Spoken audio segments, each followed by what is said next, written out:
De Fabri presenta Isola Tutto, il kit fai da te per isolare il cassonetto di casa tua da caldo, freddo, spifferi e rumori. Non necessita di opere murarie. Ben ritrovati al meteo. Una settimana sempre in compagnia del sole. Vediamo il dettaglio. Sul Veneto la costante presenza dell'anticiclone garantirà un tempo stabile e anche ampiamente soleggiato. Il cielo si presenterà sereno o al massimo con poche nubi su tutte le province della nostra regione. Temperature minime comprese tra i -3 e 0 gradi, massime tra i 5 e 8 gradi. Diamo uno sguardo al Friuli Venezia Giulia. La situazione sarà molto simile, con il cielo che sarà infatti sereno o al massimo con presenza di poche nubi a carattere sparso.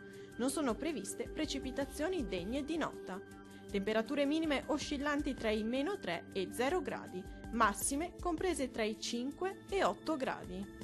Vediamo infine la situazione del Trentino Alto Adige. Bel tempo sulla nostra regione, le precipitazioni a nord tenderanno ad esaurirsi e su tutto il territorio tornerà il sole.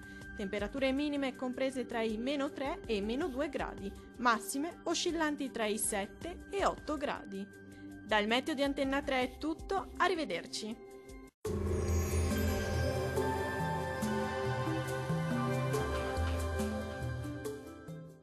De Fabri presenta Isola Tutto, il kit fai da te per isolare il cassonetto di casa tua da caldo, freddo, spifferi e rumori. Non necessita di opere murarie.